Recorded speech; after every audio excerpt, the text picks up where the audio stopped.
Terima kasih Anda masih menyaksikan Kompas Pagi bersama saya di Purbagia. Saat ini kami akan mengajak Anda, saudara, untuk melihat informasi penting dan menarik apa saja yang termuat di Harian Kompas edisi Jumat 26 Juli 2024. Saya akan mengajak Anda untuk melihat halaman muka, saudara. Foto di sini tertera adalah foto suasana Sungai Seine di Paris, Prancis.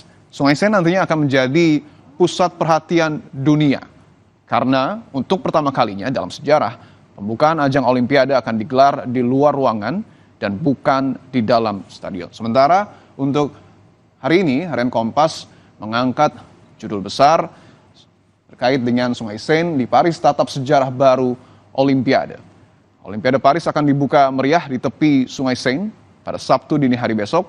Pembukaan di area terbuka seperti ini belum pernah dilakukan di Olimpiade sebelumnya. Dengan slogan Games Wide Open, panitia membuka acara seremonial di area terbuka di sepanjang Sungai Seine yang membelah kota Paris. Paris sendiri menjadi kota tuan rumah Olimpiade untuk yang ketiga kalinya. Harian Kompas hari ini tidak hanya akan membahas terkait dengan Olimpiade Paris tentunya, tetapi di halaman 15 ada juga informasi menarik lainnya. Dan di sini juga dapat dilihat ada foto Presiden Jokowi menyerahkan Golden Visa kepada pelatih tim nasional Indonesia, Sintayong. Acara ini ataupun pemberian Golden Visa ini dilakukan pada peresmian peluncuran Golden Visa yang dilakukan secara langsung oleh Presiden Joko Widodo. Sebelumnya kita tahu bahwa Golden Visa ini diprakarsai oleh Direktorat Jenderal Keimigrasian, Kementerian Hukum dan HAM.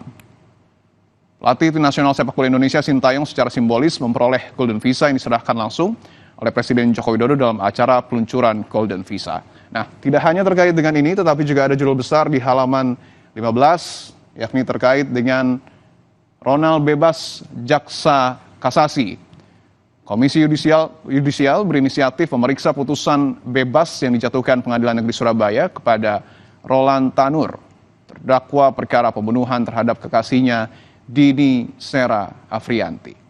Itu tadi, saudara, sejumlah informasi penting dan menarik lainnya yang dapat Anda saksikan di Harian Kompas edisi hari ini, Jumat 26 Juli 2024, atau Anda juga dapat mengaksesnya melalui laman kompas.id.